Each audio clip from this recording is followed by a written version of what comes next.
tema da mensagem dessa noite será Trocando as Vestes. E nós estaremos meditando no capítulo 4, do versículo 17 até o 32. E essa mensagem, irmãos, será dividida em duas partes. Hoje, Trocando as Vestes, parte 1. Próximo domingo, Trocando as Vestes, parte 2, fazendo uso do mesmo texto, ok?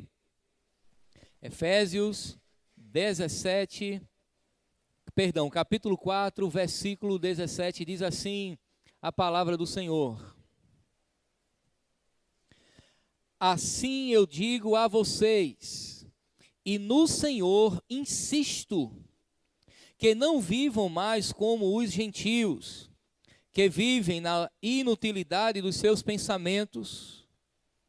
Eles estão obscurecidos no entendimento e separados da vida de Deus por causa da ignorância em que estão, devido ao endurecimento do seu coração. Tendo perdido toda a sensibilidade, eles se entregaram à depravação, cometendo com avidez toda espécie de impureza.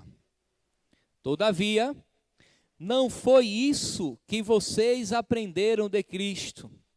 De fato, vocês ouviram falar dele, e nele foram ensinados de acordo com a verdade que está em Jesus.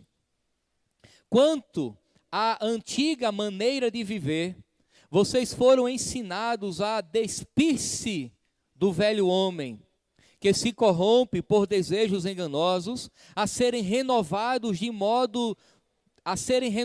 no modo de pensar e a revestir-se do novo homem, criado para ser semelhante a Deus em justiça e em santidade, provenientes da verdade.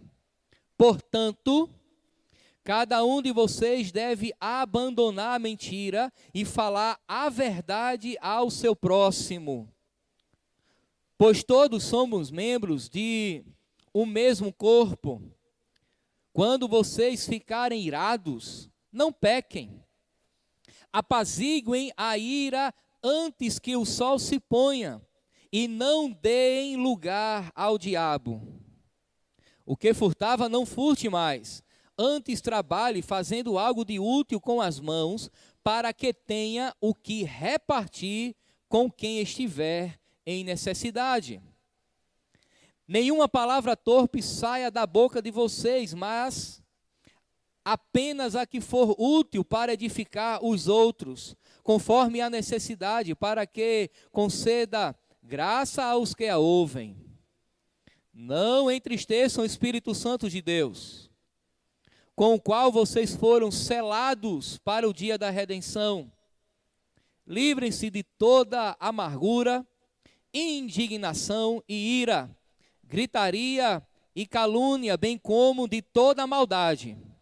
Sejam bondosos e compassivos uns para com os outros, perdoando-se mutuamente, assim como Deus os perdoou em Cristo. Amados irmãos, hoje é dia de lavarmos as roupas sujas. Não. Hoje é dia de tirarmos a roupa suja e colocarmos uma roupa limpa. É mais ou menos essa ideia que Paulo traz quando nos ensina a nos despojarmos, a nos desvestirmos, vamos dizer assim, do velho homem e a nos revestirmos ou revestir-nos de um novo homem. Paulo tem em mente ainda a mesma coisa que serve de parâmetro para a compreensão de toda a sua carta aos Efésios. Ele está falando agora como aqueles que fazem parte da família de Deus, que foram alcançados por Deus, devem viver. Ele passou 3 capítulos dizendo como Deus nos salvou em Cristo. E agora ele apresenta em mais 3 capítulos como aqueles que foram alcançados por Cristo devem viver correspondendo ao chamado de Deus para a salvação. O apóstolo, irmãos, ele continua aqui a escrever acerca dos novos padrões em que a igreja deve viver. É fato, é compreensível o que Paulo está dizendo, porque aqueles que estão em Cristo já não estão mais no mundo. Aqueles que são morada de Deus, morada do Espírito Santo de Deus, neles já não habita mais o espírito do mundo, o espírito deste século. Aqueles que estão em Cristo, segundo Paulo, já não desfrutam mais de morte. A sua vida agora não é mais guiada pela depravação de um sistema mundano de pecado, mas pelo próprio Deus. Uma vez, irmãos, que fomos chamados para sermos um só povo, Paulo continua nos ensinando a cultivar esta unidade, conforme falamos a semana passada. Contudo, nesta unidade deve revelar-se santidade e vida transformada. É interessante o que Paulo fala aqui, porque, segundo ele, há uma relação muito estreita entre santidade e unidade. Por quê? Porque a unidade deve cultivar uma vida santa, e uma vida santa deve revelar-se em um povo que é unido, porque confessam o mesmo Cristo, servem ao mesmo Senhor e foram batizados também nesse mesmo Senhor. Paulo inicia, portanto, irmãos, o verso 17, da mesma forma com que ele inicia o verso 1 do capítulo 4.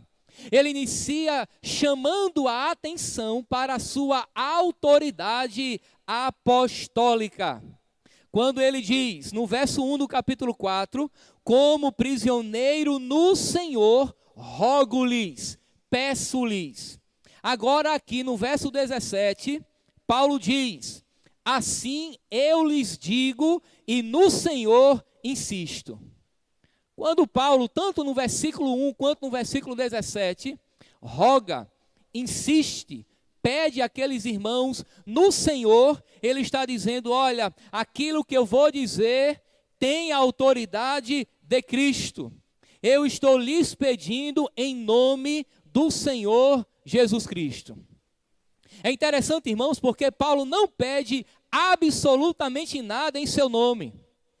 Até porque a doutrina, a exortação do mestre, do pastor, do pregador, do profeta em relação à igreja deve estar fundamentada na autoridade de Cristo. Portanto, tudo aquilo que você vai ouvir hoje, aqui agora, são palavras de Deus através do apóstolo Paulo e vai ao seu coração na autoridade do nome de Jesus. Não simplesmente na autoridade do pregador, não simplesmente na autoridade de Paulo, mas na autoridade de Cristo. E Paulo faz exatamente isso, para que os seus ouvintes não corressem o risco de dizer, imagina só agora o que Paulo vai falar. E dessem talvez aquele tom irônico em sua alma, dizendo, eu já sei o que ele vai dizer. Vem coisa difícil por aí.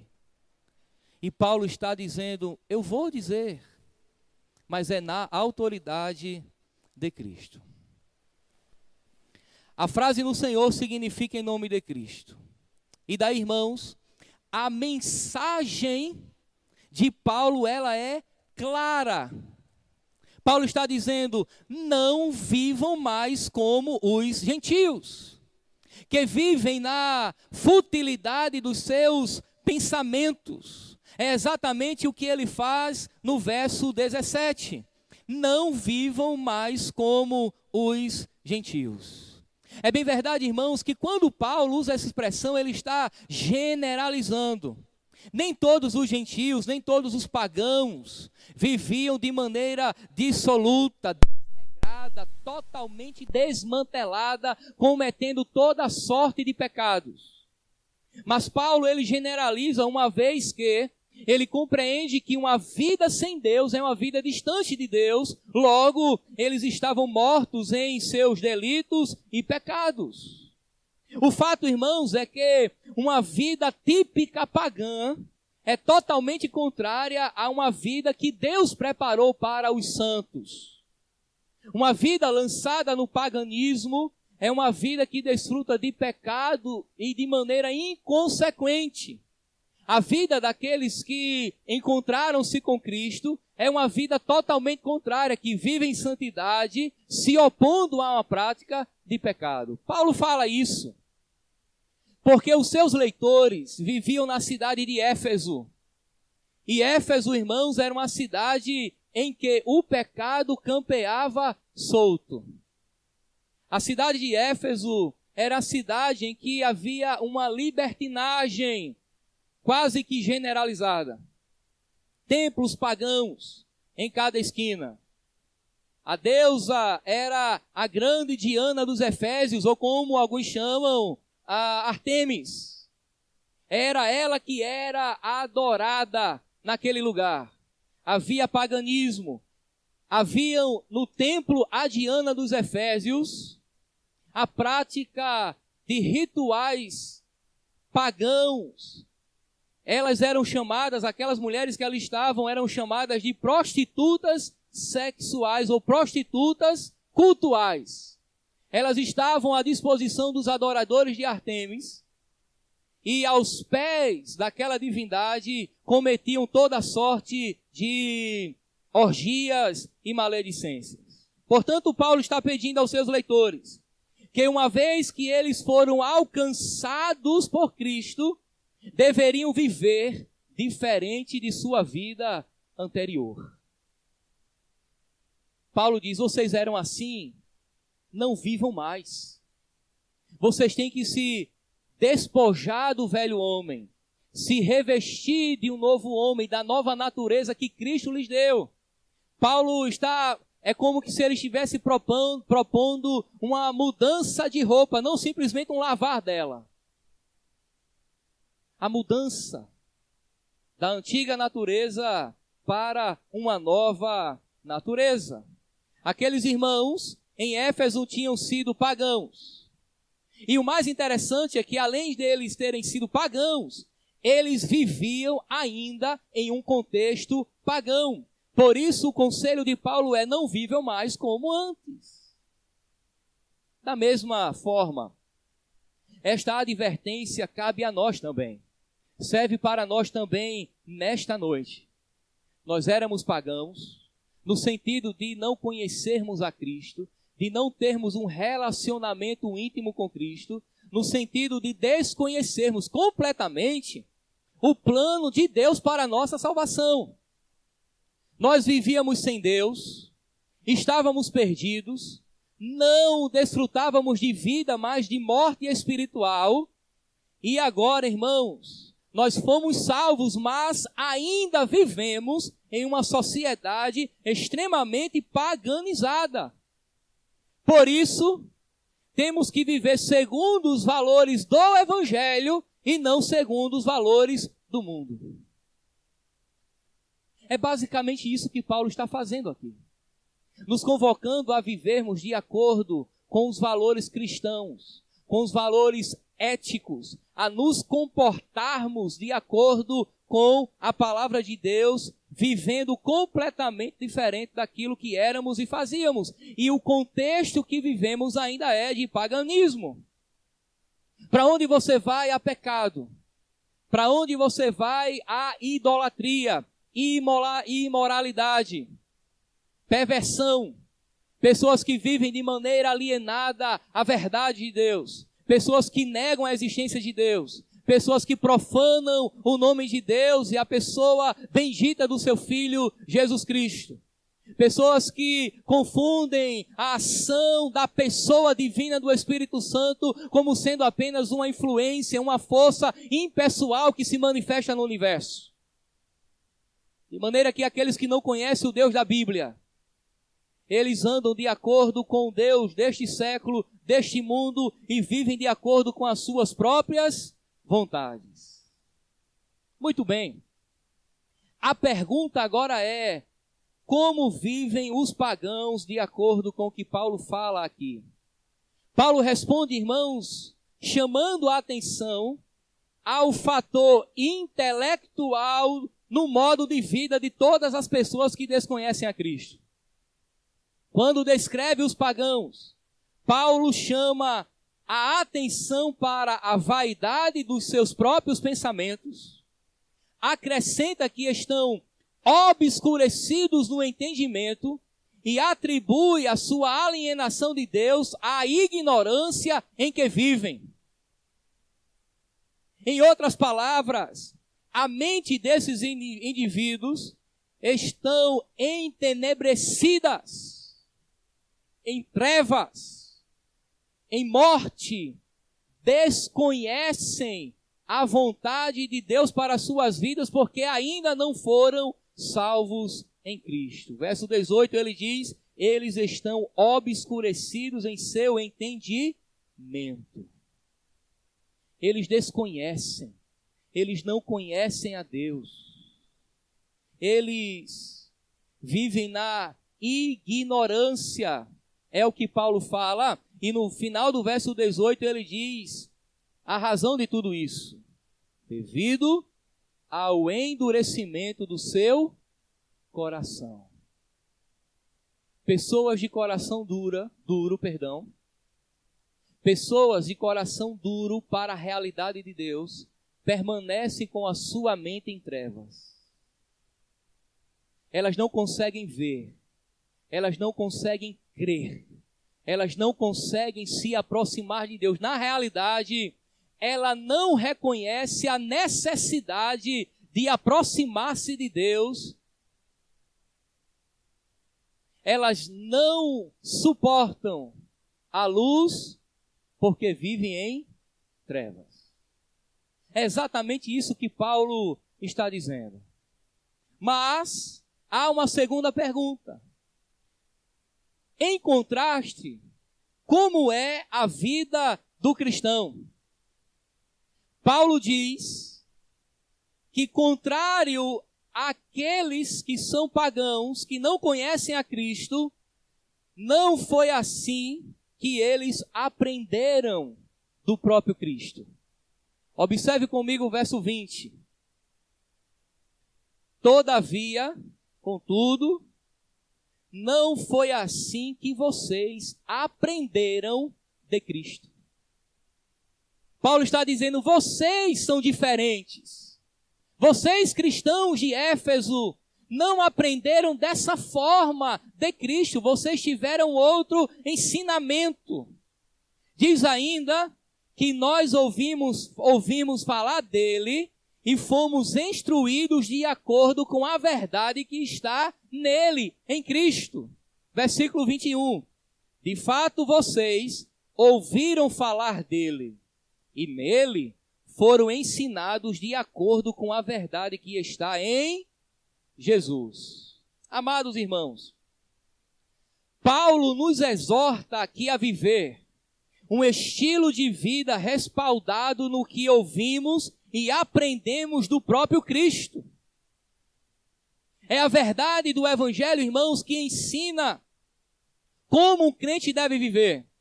É a verdade do Evangelho ensinada por Cristo que deve ocupar as nossas mentes e corações a fim de revelarmos uma vida santa. Uma vez que nós conhecemos a Cristo, conhecemos a verdade de Cristo, o ensinamento de Cristo, nós temos que viver de acordo com aquilo que aprendemos de Cristo. Há um contraste aqui. Há uma comparação.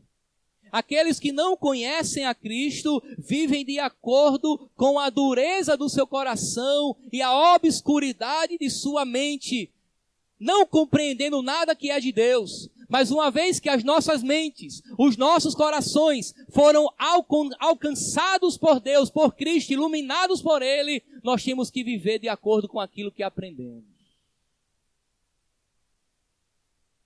O ensinamento de Cristo Paulo diz que nós ouvimos falar nele. Paulo diz que nós fomos ensinados nele. E daí eu quero que você entenda que aquilo que é dado, ele é cobrado. Paulo está dizendo, vocês foram ensinados, vocês ouviram, vocês aprenderam de Cristo, vocês se relacionam com Cristo. Logo, vocês têm que viver uma vida santa. E a partir deste ponto, irmãos, Paulo agora nos exorta a nos despirmos, a trocarmos a roupa suja pela limpa, ou melhor, a substituirmos o velho homem pelo novo homem criado em Deus. Verso 24, acompanhe comigo.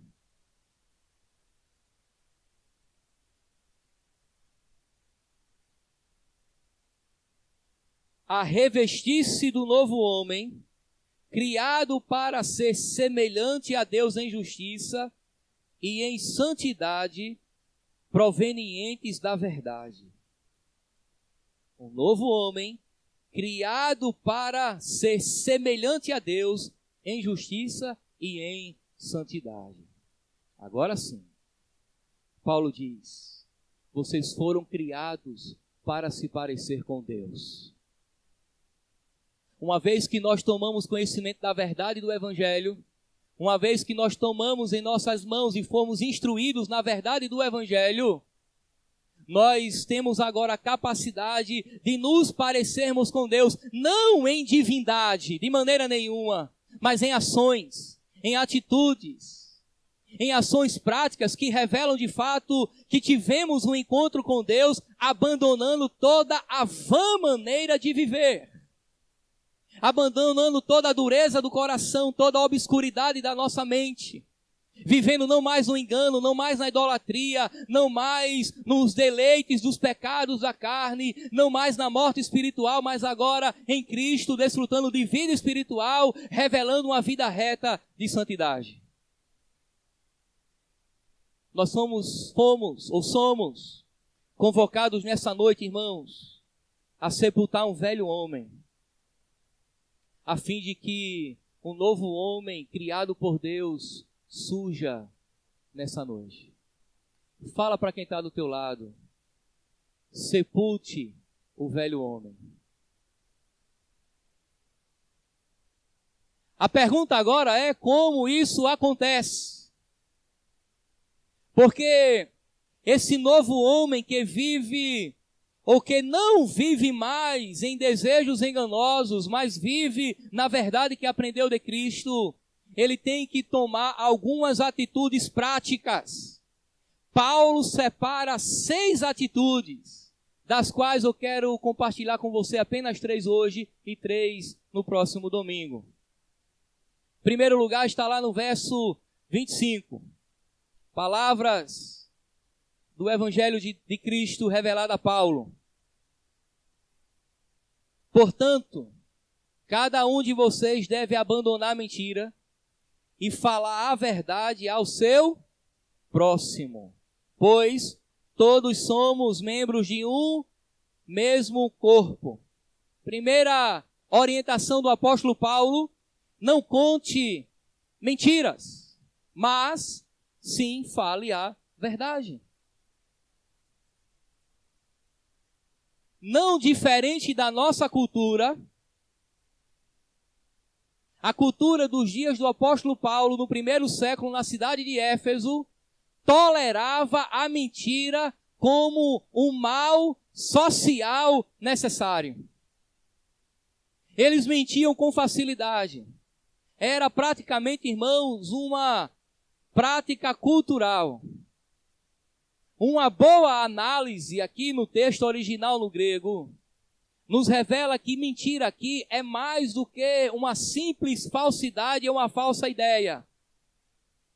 É possível que Paulo esteja se referindo aqui, por exemplo, à mentira que aqueles irmãos viviam enquanto eram pagãos idólatras. Mas a grande questão é que há a essência aqui da mentira. E Paulo diz, cada um fale a verdade. Preste bem atenção ao que vai acontecer aqui agora. Paulo tem em mente o princípio do despojar e revestir. Despojar e revestir. Na mente do apóstolo Paulo não basta apenas jogar fora a roupa suja. Você tem que pegar uma limpa e vestir. Na mente de Paulo não basta apenas despojar do velho homem. Você tem que se revestir do novo. Logo, segundo Paulo, não basta deixar de mentir. Você tem que falar a verdade. Não é apenas parar a mentira. É começar a falar a verdade, cada um ao seu próximo.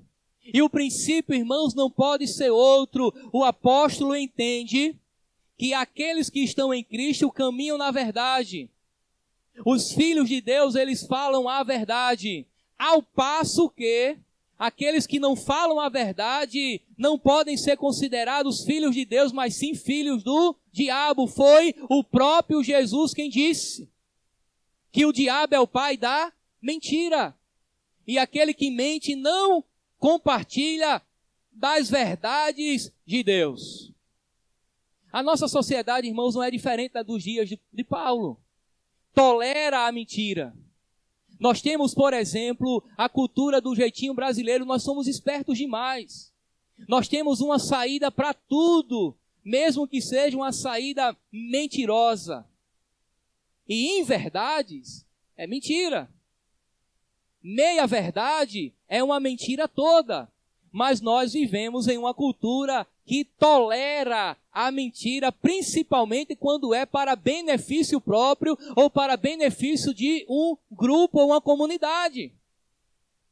Mas, já que a mentira é uma ação de Satanás, porque ele é mentiroso desde o princípio, ele é o pai da mentira, nós não podemos, na comunidade dos santos, tolerar a prática da mentira.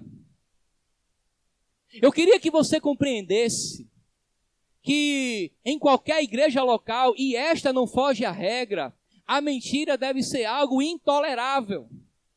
Nós não podemos tolerar a mentira. Nós não devemos tolerar a mentira. Nós temos a obrigação de exortar a mentira e os mentirosos, a fim de que a comunidade continue a desfrutar de saúde espiritual e relacional. A mentira, ela traz prejuízos espirituais à vida da igreja. A mentira, ela traz prejuízos relacionais entre os irmãos da igreja. Porque depois fica difícil provar que pato não é ganso, que Jesus não é Genésio. E a mentira, irmãos, em qualquer dimensão, ela deve ser reprovada. Alguém já me disse uma vez que há mentiras que são necessárias, nunca a mentira é necessária.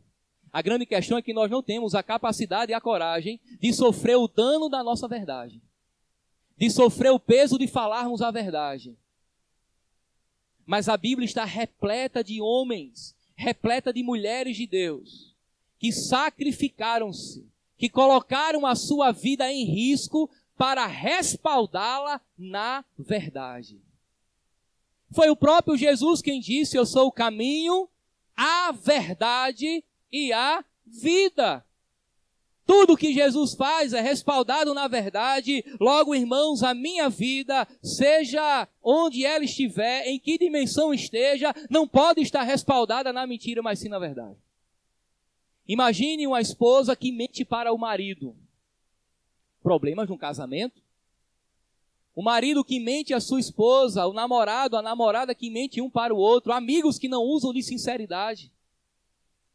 Essas relações, elas são frágeis, não estão fundamentadas em alicerces firmes. Não se pode construir um edifício a partir de um alicerce mentiroso, mas apenas sobre o firme fundamento da verdade. Imagine um patrão que mente para os seus empregados, ou empregados que, a fim de terem dias de folga mais prolongados, mentem, matando a cada 2 meses um parente distante e ele precisa viajar. Adoece sem ter adoecido. Tem enxaqueca sem ter. Mentira? Imagine um pai que doutrina o seu filho na mentira. E diga-se de passagem, irmãos, nós somos expertos nessas coisas. Porque com um falso sentimento de zelo pela criança, nós dizemos assim: fica aí porque papai vai ali e volta logo, mas a viagem é de 3 dias. Quando que o correto era dizer: meu filho, você pare de chorar, porque pai vai viajar, são 3 dias fora de casa. Tenha certeza, no 4º dia papai está de volta, a não ser que Deus não queira. Nós ensinamos mal os nossos filhos quando alguém liga e nós dizemos: diga que papai não está.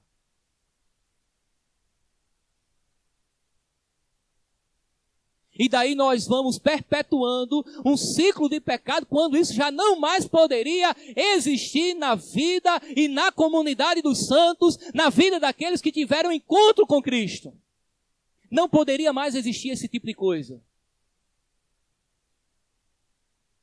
Nós mentimos quando compartilhamos um pedido de oração, mas em essência é uma fofoca velada. Mulher, tu soubesse o que aconteceu? Só entre nós, para tu orar. Isso é muito perigoso. Ei, boy, tu viu o que aconteceu? Meu irmão, ninguém sabe, só eu e tu aqui, viu? Fique off. E pá. Esse tipo de coisa, irmãos, deve ser abominável à vida da igreja. Nós temos que repudiar e respaldar a nossa vida na verdade. Antes, olha só o que Paulo fala. Ele ainda tem em mente as relações, a unidade da igreja. Antes fale cada um a verdade ao seu próximo. Por quê? Pois todos somos membros de um mesmo corpo. Fale a verdade. Procure falar a verdade em amor. Há sempre uma alternativa à mentira, que é a verdade. Meu irmão, não leve a mal. A palavra de Deus diz que a nossa vida deve estar respaldada na verdade. E a única palavra que eu tenho para você é essa aqui. Não se entristeça comigo. Eu estou lhe falando a verdade porque eu creio que as nossas relações elas vão se aprofundar depois dessa conversa. Eu estou lhe falando a verdade. E eu espero que você creia. Eu estou falando para você a verdade, porque eu aprendi a falar sempre a verdade. Você chega em casa para sua esposa, quando ela perguntar onde você estava, porque você chegou muito tarde, fale a verdade. Não omita aquilo que é importante para o seu casamento. Quando o seu marido chegar em casa e perceber que tem menos dinheiro do que ele deixou na carteira, quem tirou? Só tem você e ele dentro de casa. Foi o anjo que tomou emprestado? Impossível. Meu filho, por uma emergência, eu precisei. Fale a verdade. Para que mentir? Nós aprendemos e crescemos ouvindo que a verdade dói. É mentira. A verdade liberta. Em segundo lugar, Paulo diz: não perca a calma, mas sim tenha certeza de que sua ira é justa. Verso 26 e 27, acompanhe comigo lá. Quando vocês ficarem irados, não pequem. Apaziguem a sua ira antes que o sol se ponha e não deem lugar ao diabo. Na vida do cristão, irmãos, tem lugar para a ira. Quer dizer, é importante você entender isso. Na vida do cristão tem lugar para a ira, para ficarmos irados, para ficarmos indignados, mas não tem lugar para o pecado. Que ira é essa que o cristão ele pode manifestar em sua vida? É a ira que está relacionada ao zelo com a glória de Deus. Quero dizer a você que Deus, ele é um Deus irado. Deus, ele está irado. Romanos capítulo 1, verso 18, nos deixa isso muito claro. A ira de Deus se revela dos céus contra toda impiedade. De maneira que a ira de Deus é justa. Por quê? Porque Deus está irado contra homens e mulheres que se rebelaram contra a sua glória. Logo, ele está justamente irado. Jesus, ele manifestou ira e indignação. Por quê? Porque ele chegou naquele momento, por exemplo, naquele dia no templo, capítulo 2 do Evangelho de João, e percebeu que no lugar da adoração havia vendedores de animais e cambistas. E o texto bíblico diz que ele faz um azorrague, uma espécie de chicote, e começa a expulsar aqueles que estavam indevidamente no templo. Aqueles serviços de venda de animais e de troca de moedas eram serviços necessários, pois quem vinha de fora para adorar em Jerusalém tinha que ter um lugar para comprar o animal a fim de oferecer em sacrifício, e a oferta dada no templo deveria ser na moeda vigente em Jerusalém, logo também tinha que ter uma casa de câmbio. Contudo, não poderia acontecer naquele lugar. Por quê? Porque aquele lugar era o lugar da adoração. Eles estavam atrapalhando a adoração. Eles estavam atrapalhando a adoração dos judeus, dos gentios, de homens e mulheres a Deus. Aí Jesus entra indignado, irado, expulsa os cambistas. Por quê? A sua indignação era um zelo pela glória de Deus. Portanto, meus irmãos, se a sua ira, se a sua indignação é um zelo, é um cuidado pela glória de Deus, você tem plena razão. E na realidade nós temos que estar irados nesse sentido. Por não vermos a glória de Deus sendo praticada no mundo, por vermos irmãos em Cristo ou não, fazendo aquilo que é contrário à palavra de Deus, nós temos que estar irado, indignado contra a corrupção, contra desvio de verba, contra as instituições que deveriam abençoar o povo, ser de fato um braço, um canal de Deus para abençoar o povo e não estão, e nós estamos ou temos que estar indignados. Eu acho até que a igreja brasileira deveria estar um pouco irada nesse sentido. Tanta corrupção, desvio de dinheiro. Todo dia se desmonta uma quadrilha que comete fraudes ao erário público. Todas as esferas de poder estão contaminadas. E a igreja às vezes está passiva, sentada na arquibancada olhando a banda tocar.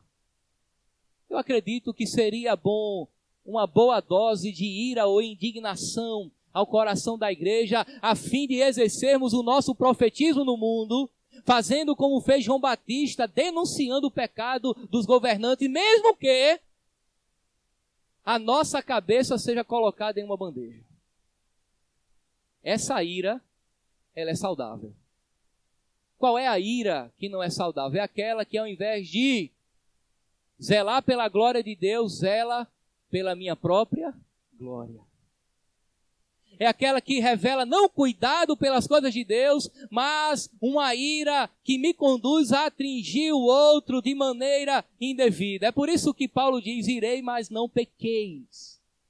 A ira descontrolada pode levar ao pecado. São as palavras do próprio Jesus à luz dos evangelhos. Mas uma coisa mais grave, Paulo chama a atenção aqui.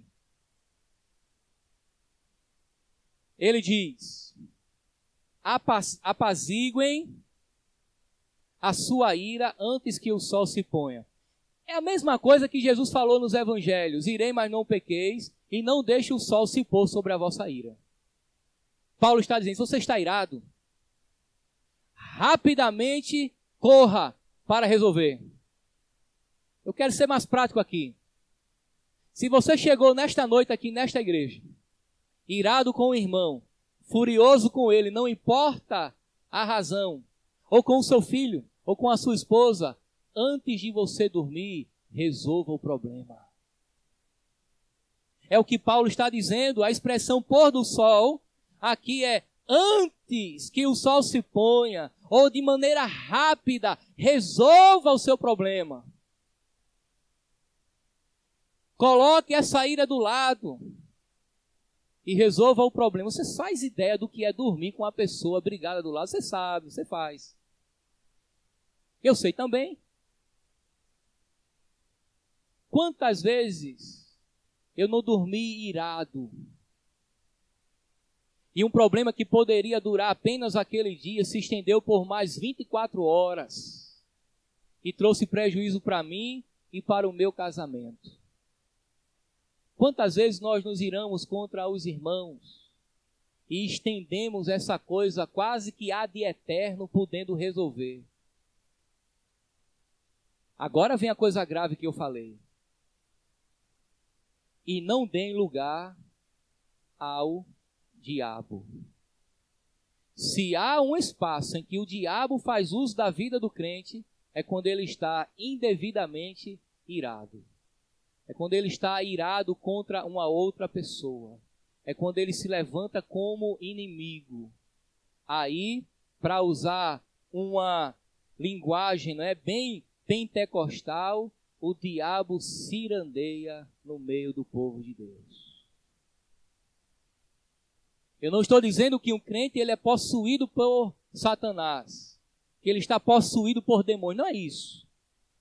É que ele dá lugar, ele dá margem, ele permite com as suas ações que Satanás interfira na sua vida e na vida da igreja, e o responsável disso são os nossos pecados, a ira que há em nosso coração. Por isso Paulo diz que o novo homem deve se despojar da ira e buscar de Deus o quê? Calma, tranquilidade. Ou se despojar da ira que não é justa e se revestir de uma ira justa que zela pela glória de Deus. Você está com o coração irado, meu irmão? Você está com o coração irado, minha irmã? Você já se deu conta de que Satanás possa estar usando tudo isso para piorar as coisas? Você já se preocupou em chegar em casa hoje, ou antes mesmo de cruzar aquela porta, procurar o seu esposo, a sua esposa, o seu irmão, a sua irmã, o seu filho, a sua mãe, o seu pai, o irmão em Cristo, e resolver essa questão e dizer: não queremos mais que Satanás tenha parte em nossa vida? É importante você pensar nessas coisas.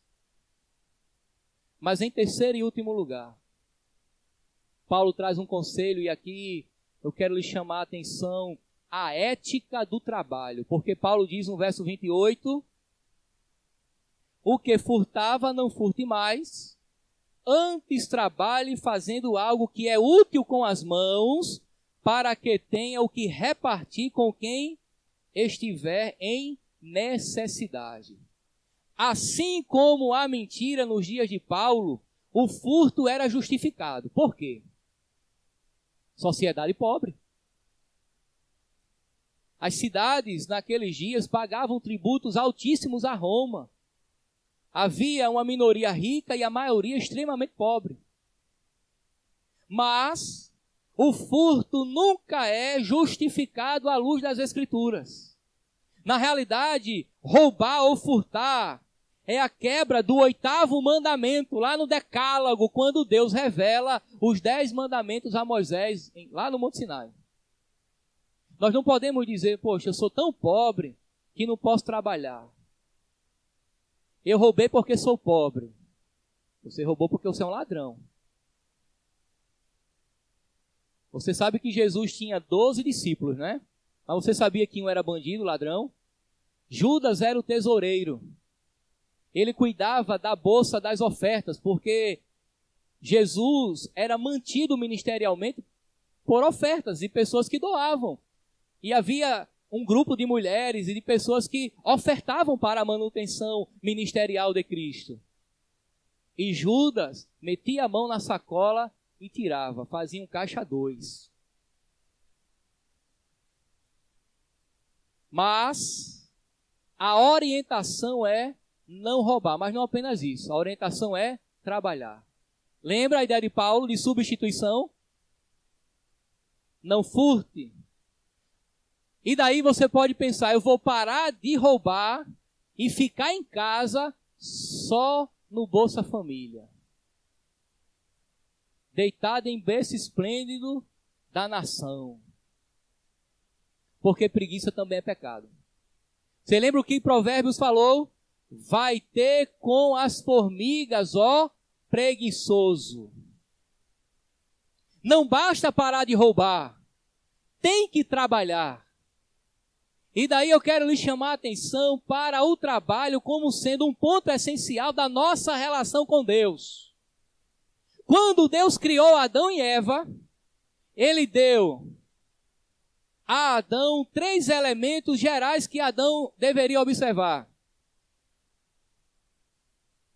A guarda do sábado, o dia do descanso, o casamento e o trabalho.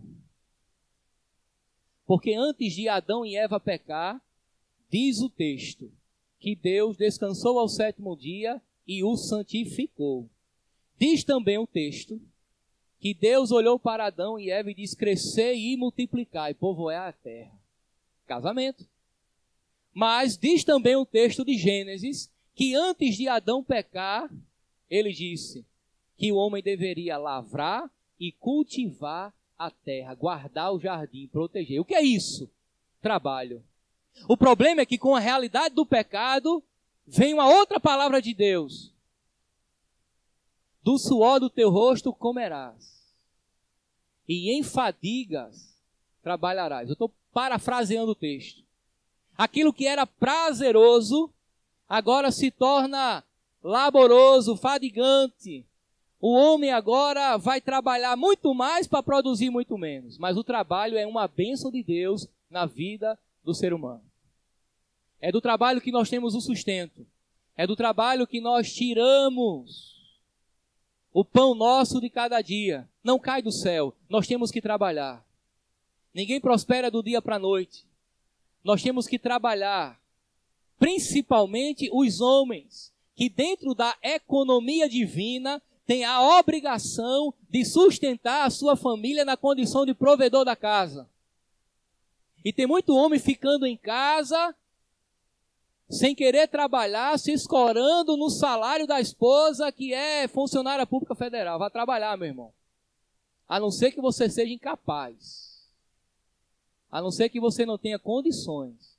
Mas é papel do homem trabalhar. Na sociedade moderna, cabe também a mulher complementar a renda sempre que necessário.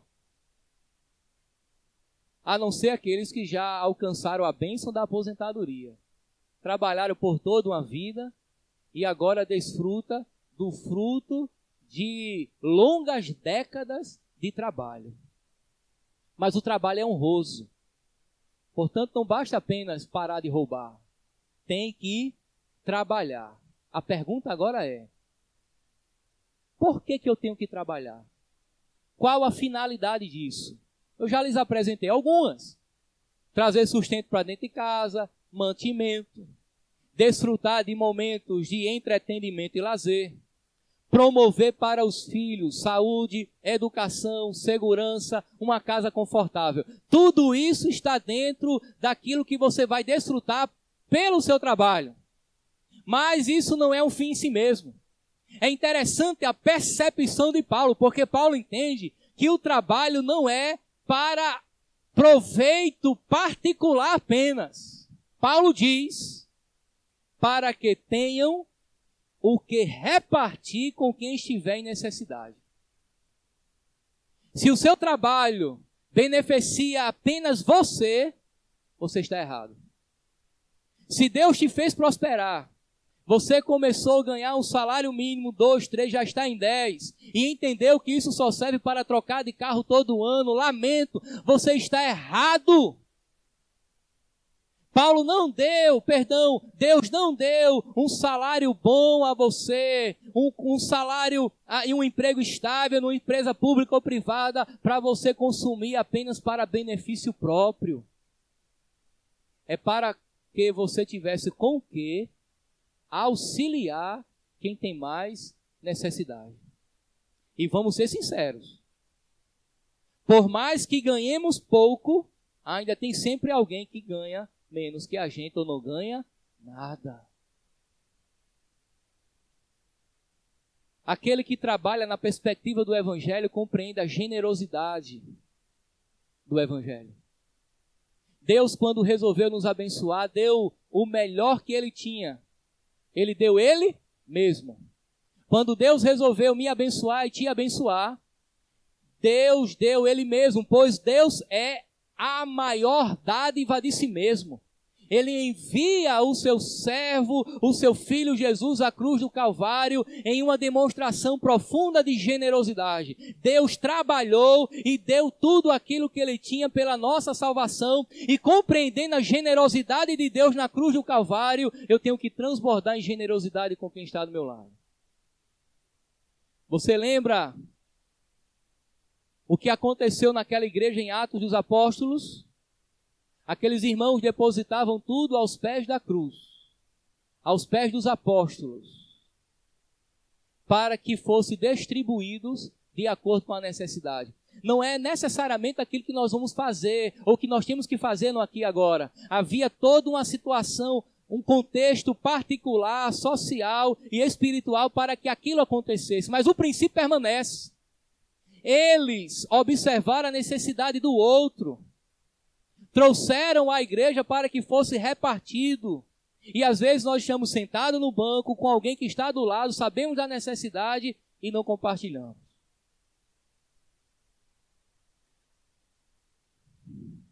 Às vezes eu percebo, talvez eu seja um pouco radical ou Caxias em algumas coisas, no estilo de compreender algumas coisas que acontecem em minha volta.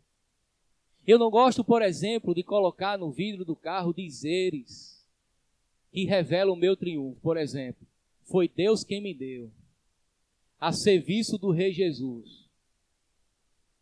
Porque nem sempre está. E foi Deus que me deu, eu sei. Que está a serviço do Rei, vamos ser sinceros, nem sempre. Nem sempre. Eu conheço pessoas que quando vão dar carona é complicado. É o medo para o estofado, a areia. Em dias de chuva, para os irmãos mais humildes da igreja não entrar molhado no carro, olha, é um problema. Não está a serviço do reino, meu irmão, vamos ser sinceros. Nas ações missionárias, ele chega sozinho e volta sozinho, porque eu tenho outro compromisso. Não está a serviço do reino. Leva alguém ao hospital, serve para fazer alguma visita, transporta alguma coisa, não está a serviço do rei. Não está, não está, não está, não está. A sua casa serve de acomodação para socorrer pessoas, pastores e missionários quando precisam? Ou é uma fortaleza que ninguém entra? Não serve também. Não serve. Quando você ora pedindo um melhor salário, para que você quer um maior salário? Você já parou para pensar nisso? Por que é que Deus faz um crente prosperar? Por que é que Deus faz um crente passar no concurso público e ganhar acima da média de 80% dos brasileiros? Colocar você dentro dos 20% dos privilegiados que ganham acima de 10, 15 mil reais. Para que você quer dinheiro? Me diga. Para que você quer muito dinheiro? Se não estiver a serviço do reino, se não estiver em benefício do outro, se não abençoar a obra de Deus nessa terra, é maldição na sua vida.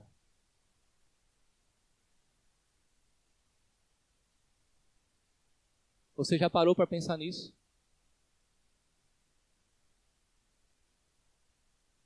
Para que tenha o que repartir com quem estiver em necessidade. E agora, quando você for pedir um emprego a Deus, aqueles que ainda não estão trabalhando, diga: Senhor, me dá um emprego, para que eu possa receber do Senhor o pão de cada dia, mas também para que eu possa auxiliar a quem necessita mais do que eu. Você pode se aproximar de um irmão, como o exemplo que eu dei hoje pela manhã, dizer: meu irmão, não se constranja, por favor. Tomei conhecimento que você está passando um aperto. e Deus me abençoou e eu quero te abençoar. É só entre nós, não precisa dizer a ninguém, por favor, mas tome aqui. É para a bênção, faça a sua feira essa semana, pague a sua conta de luz. A sua conta de água que está atrasada está aqui. Toma aqui, dá para comprar o remédio do seu filho. Percebe que o evangelho é prático? E que Paulo partiu de coisas complexas, lá da eternidade, predestinados, eleitos.